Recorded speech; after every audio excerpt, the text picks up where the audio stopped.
একদিন রাত ভোর হবেই, একদিন হায়াত শেষ হবেই। ওয়াজাআত সাকরাতুল মাউত বিল হক যালিকা মা কুনতা মিনহু তাহিদ। আল্লাহ বলেন, যেই মৃত্যু থেকে তুমি বারবার পলায়ন করেছিলে বান্দা, সেই মৃত্যু সত্য সত্যই, মৃত্যুর যন্ত্রণা একদিন আসবেই আসবে। হাসলেও মরে যাবা, কাঁদলেও মরে যাবে, সুখে থাকলেও মৃত্যু হবে, দুঃখে থাকলেও মৃত্যু হবে। রাজপ্রাসাদের অট্টালিকায় যে থাকে তারও মরণ হবে, জীর্ণ কুঠির কুড়ে ঘরে যে মরে থাকে তারও মৃত্যু হবে। জীবনে যে কোনোদিন সুখ দেখে নাই সেও মরে যাবে, জীবনে যে কোনোদিন দুঃখ দেখে নাই সেও মরে যাবে।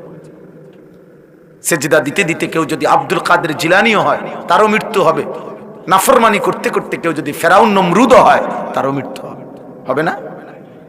অনুগত অবাধ্য ইমানদার বেঈমান সবারই মৃত্যু হবে, সবারই মৃত্যু হবে। প্রিয় নওজোয়ান, মৃত্যুর কাছে তুমি একদিন হাইরা যাবে। মৃত্যু এসে তোমার সব আস্ফালন আনন্দ আয়োজন থামাই দিবে। প্রতিদিন, খোদার কসম, প্রতিদিন এই পৃথিবীতে বৃদ্ধ মানুষের চাইতে জওয়ান মানুষ বেশি মরে। আল্লাহর কসম, এটা আল্লাহর ওয়াদা। প্রতিদিন কিশোর যুবক এই পৃথিবী থেকে বেশি মরে। অমিনকুম মান ইউতাওয়াফা মিন ক্বাবলু, আল্লাহ কোরআনে বলছেন, আমি মানুষকে দুনিয়ার হায়াতে তিনটি জীবন, তিনটি কাল দেই, শিশু, যুবক, বৃদ্ধ, কিন্তু আমি সকলকে এই তিনটি অবস্থায় পূর্ণ পৌঁছাই না, তার আগেই আমি মৃত্যু দিয়ে ফেলি। আমার কাছে কিতাব আছে, তাফসীর আছে। হযরত হাসান বসরি রাহমাতুল্লাহ আলাইহি, হযরত ইবনুল জাওজি রাহমাতুল্লাহ আলাইহি, এরকম বড় বড় বুজুর্গানে দিন পূর্ববর্তী জামানার, ওনারা বলছেন, হে যুবক, তুমি লক্ষ্য রাখো, যেই গাছের থেকে ফুল বের হয়, যেমন আম গাছ, আম গাছের যেই মুকুল বের হয়, সেই মুকুল, সেই ফুল, আম হয় যতগুলো, ঝরে যায় ফুল তার চাইতে বেশি। ছোট্ট ছোট্ট আম হয় যতগুলো, এরপরে বড় বড় আম হয় যতগুলো, ঝরে যায় বেশি। এরপরে পাকে যতগুলো, ঝরে যায় বেশি। শেষ পর্যন্ত পৌঁছায় কম, ঝরেই যায় বেশি, নাকি টিকে থাকে বেশি? আমের মুকুল দেখেন নাই কোনো সময়? ছোট্ট ছোট্ট পিচ্ছি পিচ্ছি আম দেখেন নাই কোনো সময়? হযরত ইবনুল জাওজি রাহমাতুল্লাহ কিতাবের মধ্যে আছে, উনি বলছেন, হে যুবক, মনে রেখো, প্রত্যেক যুগে, প্রত্যেক সমাজে, প্রত্যেক বাড়িতে তুমি হিসাব করো যে কিশোর যুবক সমবয়সী যদি হয়, যে পরিমাণ, তার সাথে আনুপাতিক হারে বৃদ্ধের সংখ্যা অনেক কম। মানে একটা বাড়িতে যদি এই মুহূর্তে নওজোয়ান 14, 16, 18, 20, 25 বছরের ছেলে মেয়ে থাকে 20 জন, 30 জন, তাহলে আনুপাতিক হারে, মানে এটা হারে, এইটা চিন্তা করলে বৃদ্ধ মানুষ তো থাকার কথা কমপক্ষে 12-14 জন, কিন্তু ওই বাড়িতে 30 জন কিশোর যুবকের ছেলে মেয়ের মোকাবেলায় বুড়া চাচা, বুড়া দাদা আছে মাত্র 2 জন, 1 জন। বুঝেন নাই হিসাবটা? তাহলে বুঝা গেল এই আজ থেকে 30 বছর আগেও তো, 50 বছর আগেও তো কেউ কিশোর যুবক হিসাবে আগে আসছিল। তাহলে ওরা সবাই যদি বৃদ্ধ হইতো, তাহলে বৃদ্ধ এত কম হইলো কেমনে? তাহলে হিসাবে তো কাছাকাছি থাকবার কথা, কিন্তু জওয়ান হইল 20 জন, বৃদ্ধ হইল 2 জন। কেন? মানুষে বলে না যে এই চাচা আর আমগো গ্রাম বাড়ির শেষ শুধু দোয়া করেন, আমার দাদাই আর বাকি সব মরে গেছে। আমার বাপ চাচা, মনে করেন আমার বাপ চাচা 4 জন, তাহলে আমার বাপ চাচার ছেলেরা, ছেলে মেয়েরা, আমরা চাচতো ভাই, জ্যাঠতো ভাই, আমরা মিলে আমরা আছি না হয়তো 40-50 জন। তাইলে 30-40 জনের কম হবে না, কিন্তু আমার বাপ চাচার মধ্যে শুধু আমার ছোট চাচা একজনই বাইচা আছে। আমার দাদাও নাই, জ্যাঠাও নাই, আমার বাবাও নাই, আমার সেজো চাচাও নাই, শুধু ছোট চাচা আছে। অথচ আমার এই বাপ চাচা 4 জনের সন্তানদের মধ্যে একমাত্র আমার বড় জ্যাঠার 1 জন ছেলে মারা গেছে এখন, আর সবাই আল্লাহর রহমতে বাইচা আছে।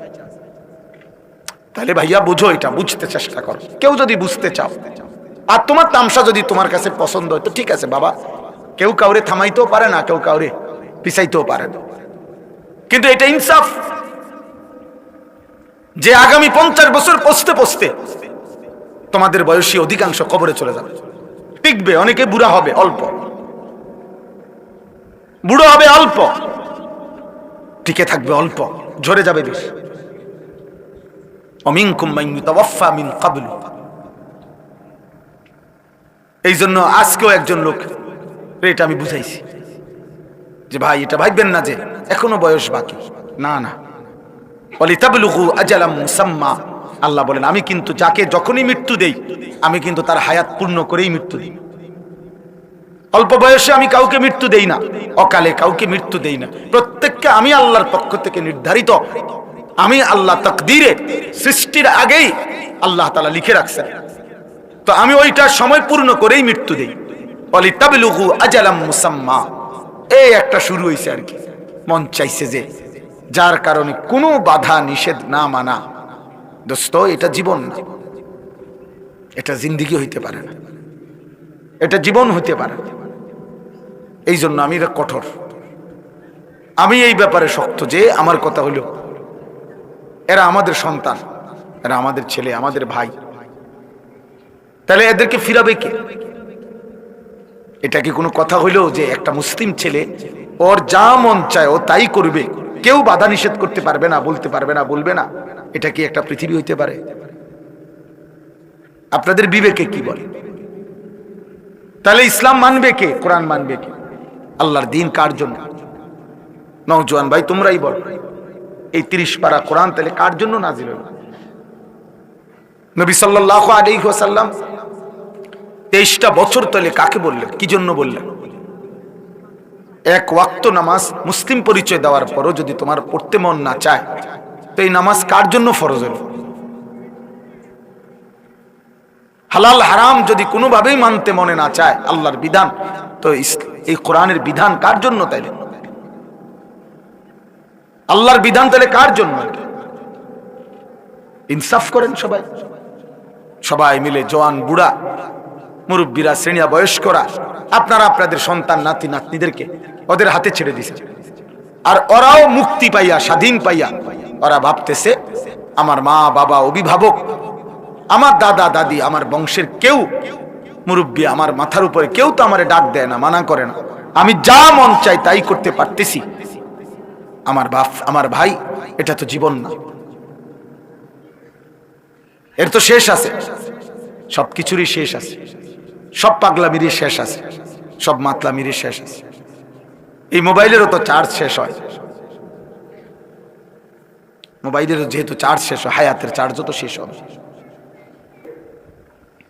আ'তা কুল্লা শাইইন খালকাহু সুম্মা হাদা। আল্লাহ তাআলা কোরআনুল কারীমে বলছে আখরাজাকুম মিন বুতুনি উম্মাহাতিকুম লা তা'লামুনা শাইআ। মায়ের পেট থেকে, বাবা আল্লাহ বলছে হে আমার বান্দা, মায়ের পেট থেকে যেদিন তোমাকে আমি বের করে এনেছিলাম সেদিন কিন্তু তুমি কিছুই জানতা না, আমি আল্লাহ তোমাকে ধীরে ধীরে পূর্ণ আকল দান করেছি। এবার তুমি আলো অন্ধকার রোদ বৃষ্টি তুমি সব বুঝো, অতএব আমি তো তোমাকে আকল দিয়েছি, বিবেক দিয়েছি, দিমাগ দিয়েছি। এই আকল, এই বিবেক, এই দিমাগ, এটা যদি কারো কাজ না করে, ওর মাঝে আর পশুর মাঝে কোনো পার্থক্য নাই, কোনো পার্থক্য নাই, কোনো পার্থক্য নাই।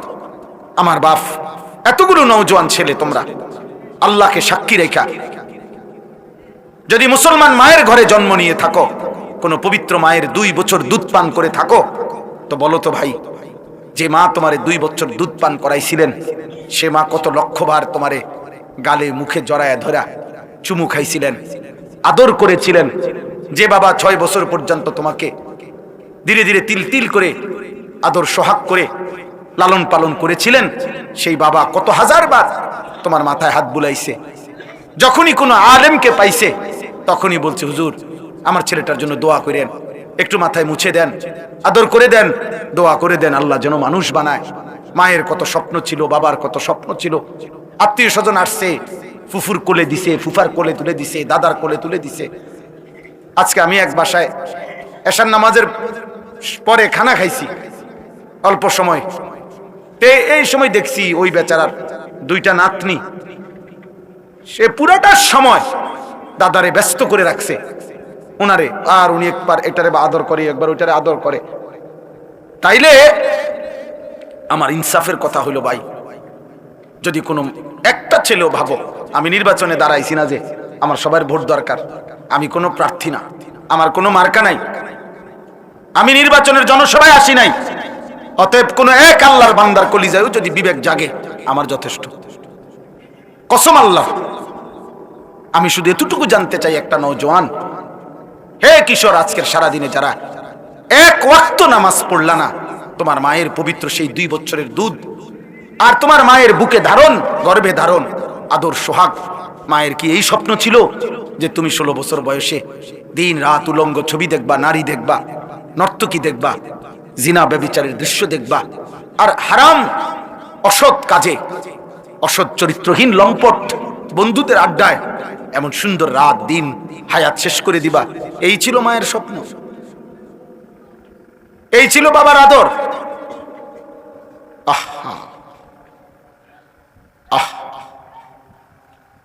মনে রাখো আব্বা, যদি কোনোদিন আর বলতে না পারি তো আজই বললাম, মনে রাখো।